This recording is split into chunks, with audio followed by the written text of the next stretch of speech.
لیکن حقیقتاً یہ ایک کاروباری انتظام ہے جس کے تحت چلتے ہیں، اور یہ تمام سردار جو ہیں انہوں نے یہ طریقہ کار رکھا ہوا ہے۔ ان میں یہ مینگل سردار جو مینگل ہیں یہ بھی مری بھی ہیں، بگٹی بھی ہیں۔ ان میں طریقہ کار یہ ہے کہ ایک دو بھائی یا ایک دو لوگ جو ہیں وہ دہشت گردی کا اپنا گروہ پال کے اس کو چلانا شروع کر دیتے ہیں، وہ پیسہ وصول کرتے ہیں، اور خاندان کا ایک فرد یا دو فرد وہ سیاست میں آ کے تو وہ وزارت وغیرہ سنبھال لیتے ہیں۔ نتیجہ یہ ہے کہ وہ اسمبلیوں میں بیٹھتے ہیں، ان کو سب اندر کی خبر ہوتی ہے، اور وہ اس طرح دونوں سائڈز کو نپٹاتے ہیں، ایک طرف دہشت گردی، دوسری طرف آپ کا سیاسی معاملات۔ تو یہ طریقہ کار چلتا ہے، پیسے کی کمائی ہوتی ہے۔ اگر آپ دیکھیں، اگر آپ اختر مینگل یا ان لوگوں کو جا کے دیکھیں تو جتنی مہنگی گاڑیاں ان کے پاس ہیں شاید پاکستان میں کسی اور کے پاس ہو نا۔ جس طرح انہوں نے کراچی یا مختلف شہروں میں مختلف جگہوں پہ اپنے محل بنا کے رکھے ہوئے ہیں، زمینیں رکھی ہوئی ہیں جہاں سے ان کو بے پناہ آمدن ہے، وہ شاید آپ کسی اور کے پاس نہ دیکھ سکیں۔ سو یہ جو عبد النبی بلوچ جس کا میں ذکر کر رہا ہوں، یہ بی ایل اے میں یہ شریک تھا، بی ایل اے کا آدمی ہے، اور برہمدہ بگٹی کا یہ فرنٹ مین تھا۔ لیکن برہمدہ بگٹی نے پھر اپنی ہی تنظیم جو کہ وہ جس سے دہشت گردی کراتا تھا، وہ اس نے مہران مری کو کئی لاکھ ڈالر لے کے تو اس کے عوض اس کو اپنی تنظیم بیچ دی۔ اب وہ مہران مری جو ہے وہ اس کی دہشت گردی کی تنظیم چلاتا ہے۔ اب آپ سوچئے کہ اس نے کیوں خریدی؟ وہ اسی لیے خریدی کہ یہ ایک منافع بخش تنظیم تھی جس سے پیسہ کافی مل رہا تھا انٹیلیجنس ایجنسی سے، اور مہران مری نے اگر آج اس پہ کچھ لاکھ ڈالر خرچ کیے ہیں تو لازماً اس کو توقع ہے کہ اسی دہشت گردی کے کاروبار میں وہ اس سے کئی گنا زیادہ کما لے گا۔ لہذا پاکستان میں قیمتی جانوں کا ضیاع ہوتا رہے گا اور یہ شخص اس سے کمائی کرتا رہے گا۔ پاکستان میں دہشت گردی کا کاروبار چلانے والی جو تنظیمیں، میں نے جیسے کہا، کسی نے مذہبی تنظیم کا کوئی لبادہ اوڑھا ہوا ہے، کسی نے کوئی اپنے حقوق کا قصہ کھولا ہوا ہے، اور اس طرح آپ دیکھیے تو اس کام میں ملوث آپ کو جو لوگ نظر آتے ہیں، جو بہت بڑی بڑی بھاری لیتے ہیں، ان سے پیسے وصول کرتے ہیں انٹیلیجنس ایجنسی سے، دشمن کی انٹیلیجنس ایجنسی سے۔ ان میں مہران مری ہے جو کہ بی آر اے، اور اس کے علاوہ یونائٹڈ بلوچ آرمی کا بھی سربراہ ہے۔ بی آر اے اس نے خریدی ہے برہمدہ بگٹی سے۔ نواب خیر بخش مری خود ایک بہت بڑا ٹیررسٹ تھا،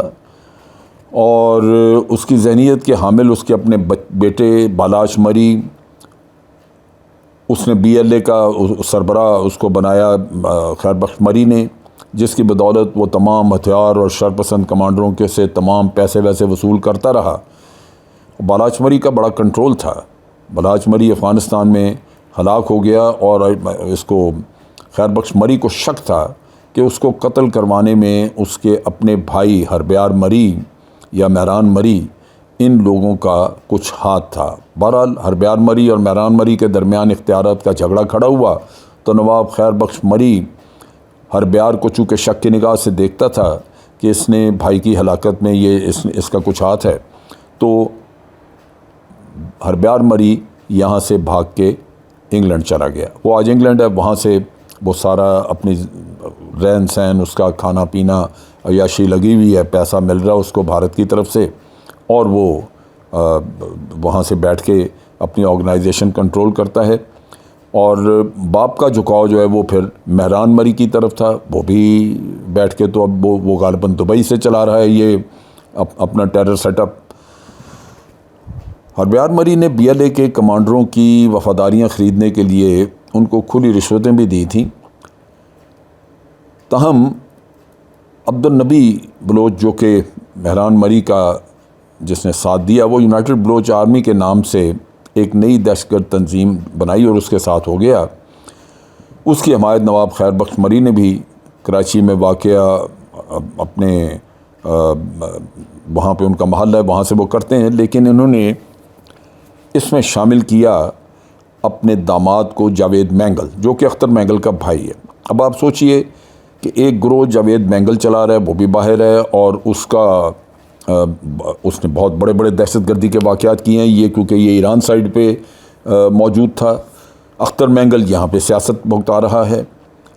اسی طرح مری فیملی میں سے ایک آدھ یہاں پہ، باقی دو ایک باہر سے یہ کام چلا رہے ہیں۔ برہمدہ بگٹی کا دیکھ لیجئے، وہ باہر بیٹھا ہے سوئٹزرلینڈ میں، اور اس کے خاندان کے باقی لوگ ادھر سیاست میں موجود ہیں۔ سو خاندان کے ہر فرد نے اپنا اپنا ایک فرینچائز، اپنا اپنا ایک گروپ بنا کے رکھا ہوا ہے، جس کے ذریعے وہ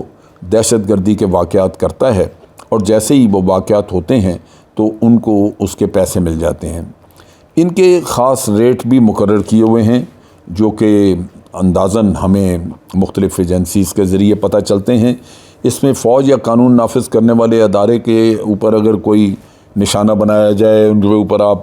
فائرنگ وائرنگ کر دیں تو اس میں کوئی مارا جائے یا نہ مارا جائے، لیکن اس کے $10,000 مل جاتے ہیں۔ اگر وہ فوج یا قانون نافذ کرنے والے ادارے کی گاڑی کو IED سے حملے سے تباہ کر دے تو اس کا پھر 50,000 سے 1 لاکھ تک کے ڈالر بھی مل جاتے ہیں۔ جو لاہور میں دھماکہ کیا، اس طرز کا اگر کوئی دھماکہ کیا جائے تو اس کے بھی 1 لاکھ سے 2 لاکھ ڈالر مل جاتے ہیں، کیونکہ بڑے شہر میں کرنے سے اس کا چرچا بہت ہوتا ہے، لہٰذا ہو سکتا ہے کہ اس کے 2 لاکھ یا 3 لاکھ ڈالر مل چکے ہوں اس گروپ کو جنہوں نے یہ کیا، اور وہ یہی گروپ جس کے لوگ پکڑے جا چکے ہیں۔ اس کے علاوہ آپ نے دیکھا تھا کہ چائنی سفارت خانہ یا گوادر کے ہوٹل وغیرہ، ان پہ بھی بہت بڑے بڑے حملے کیے گئے۔ یہ چونکہ بہت ڈیلیبریٹ قسم کے حملے تھے، اس میں باقاعدہ بلڈنگ کا گھیراؤ، پھر اس کے اندر، تو اس میں کہا جاتا ہے کہ 10 لاکھ ڈالر تک کی بھی اماؤنٹ دی جاتی ہے، کیونکہ یہ بڑا انٹرنیشنل لیول کا ایک واقعہ ہوتا ہے، جہاں آپ دیکھیے کہ ایک چائنیز کے اوپر حملہ ہو گیا، پوری دنیا میں اس کا شور مچتا ہے اور دہشت گردوں کو بڑی شہرت ملتی ہے، اور یہ مقاصد حل ہوتے ہیں۔ یہ سارے کام جو ہیں، جیسے گوادر میں جو کچھ ہوا، یہ بنیادی طور پہ سی پیک کے خلاف ہوتا رہا۔ سو یہ ایک منافع بخش کاروبار ہے، جس کی وجہ سے یہ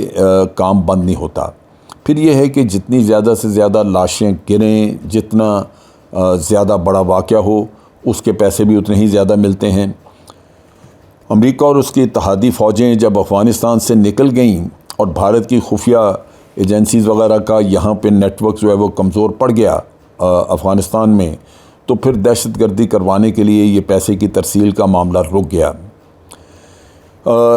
اس میں برہمدہ بگٹی نے تو اپنی دہشت گرد تنظیم اسی وجہ سے بیچ دی کہ اس کو ریگولرلی پیسہ نہیں مل رہا تھا، لیکن باہر سے اب پیسہ آنا شروع ہوا، کیونکہ بھارت نے اس کے ٹھکانے، اپنی ایمبیسیز جو یورپ میں موجود ہیں، ان میں تقریباً 3 یا 4 ایمبیسیز ہیں جہاں سے یہ کام شروع کیا، اور پیسے کی ترسیل اس میں دوبارہ ان کے لیے شروع ہو گئی۔ یہ بھی کہا جاتا ہے کہ برہمدہ بگٹی نے غالباً اپنی تنظیم اس لیے بیچی کہ اس کو برین ٹیومر ہو گیا، یہ سننے میں آیا ہے۔ یہ کس حد تک درست ہے، کچھ عرصے میں یہ بھی کنفرم ہو جائے گا۔ اور یہ وہ کہتے ہیں کہ شدید بیماری کی وجہ سے وہ واپس آنا چاہتا ہے، غالباً اپنے معاملات سلجھانا چاہتا ہے حکومت پاکستان کے ساتھ، کیونکہ دیکھنے میں یہ آیا کہ لاہور کے واقعے کی اس نے مذمت کی ہے، ٹویٹر اکاؤنٹ پہ اس نے غالباً میسیج دیا جس میں اس نے مذمت کی۔ اس سے کچھ اندازہ ہو رہا ہے کہ وہ شاید اپنی حالت سے پوری طرح مطمئن نہیں ہے، اور ہو سکتا ہے کہ جب بیمار آدمی آگے کوئی کام نہ کر سک رہا ہو تو اس کو انٹیلیجنس ایجنسی جو ہیں دشمن کی، وہ پیسے بھی نہ دیتی ہوں، جس سے اس کو اپنے گزراکات کے لیے پرابلمز آتی ہوں۔ اب یہ ہے کہ چونکہ حکومت کی ذمہ داری ہے کہ وہ ان لوگوں کو، عوام کو، ان کی زندگیوں کا تحفظ کرے،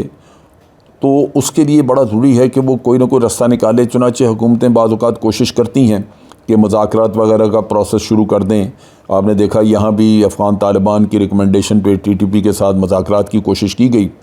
لیکن یہ عموماً مذاکرات کامیاب نہیں ہوتے۔ اس کی بنیادی وجہ یہ ہے کہ یہ ان کا کاروبار ہے، مذاکرات کر کے اگر وہ آ کے بیکار ہو کے، بے روزگار ہو کے بیٹھ جائیں، افغانستان سے آ کے پاکستان میں بیٹھ جائیں یا ایران سے آ کے پاکستان میں بیٹھ جائیں، تو ان کی زندگی گزر نہیں سکتی۔ ان کو جو عادتیں، جو ان کا رہن سہن، جو ان کو چودراہٹ مل چکی ہوئی ہے، وہ ان کے لیے بڑا مشکل ہو جاتا ہے کہ اس کو وہ چھوڑیں، ترک کریں۔ لہٰذا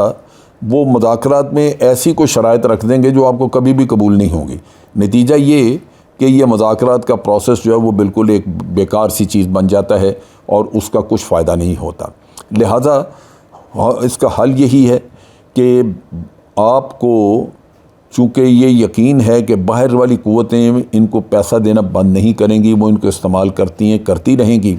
اس لیے آپ کی ریزالو زبردست ہونی چاہیے کہ آپ اپنے انٹیلیجنس نیٹ ورک کو مضبوط کریں گے، اس کو پھیلائیں گے، اور آپ کی فورسز جو ہیں وہ بے جگری سے مقابلہ کریں گی جیسے پہلے کرتے آئی ہیں۔ اور یہ ناسور جو ہے اس کا سر کچلنے کے علاوہ اور آپ کے پاس کوئی حل نہیں ہوتا۔ یہ زہریلے بچھو ہیں، ان کو بہر صورت جب تک آپ ماریں گے نہیں، ختم نہیں کریں گے تو یہ سلسلہ ختم نہیں ہوگا۔ ہم آپ نے آج دن تک ہم یہ کام کرتے رہے ہیں، اور مجھے پوری طرح امید ہے کہ اسی دلیری اور جامع مردی سے ہماری افواج آئندہ بھی یہ کام کرتے رہیں گی، ہماری لا انفورسمنٹ ایجنسیز، ہمارے رینجرز، ہماری پولیس یہ کام کرتی رہے گی، اور انٹیلیجنس ایجنسی جو ہیں وہ اپنے نیٹ ورک کو مزید مضبوط کریں گی۔ پہلے سے زیادہ، پہلے سے کہیں بہتر میں سمجھتا ہوں یہ انٹیلیجنس ایجنسیز کا کام ہے۔ بہت سارے واقعات جو ہو سکتے تھے وہ ان کی کارروائیوں کی وجہ سے نہیں ہوئے، اور یہ بھی آپ دیکھ لیجئے کہ جو واقعات ہوئے ہیں ان کے مجرموں کو پکڑنے میں بھی بہت دیر نہیں لگی۔ تو اس لحاظ سے انٹیلیجنس ایجنسیز ماشاءاللہ اچھا کام کر رہی ہیں، اور انشاءاللہ آنے والے دنوں میں ہمیں مزید کامیابیاں ہوں گی، اور یہ جو دہشت گرد ہیں ان کے سر کو چلنے میں کوئی بھی کسر نہیں رکھی جائے گی۔ آج کے لیے اتنا ہی۔ افواج پاکستان زندہ باد، پاکستان پائندہ باد۔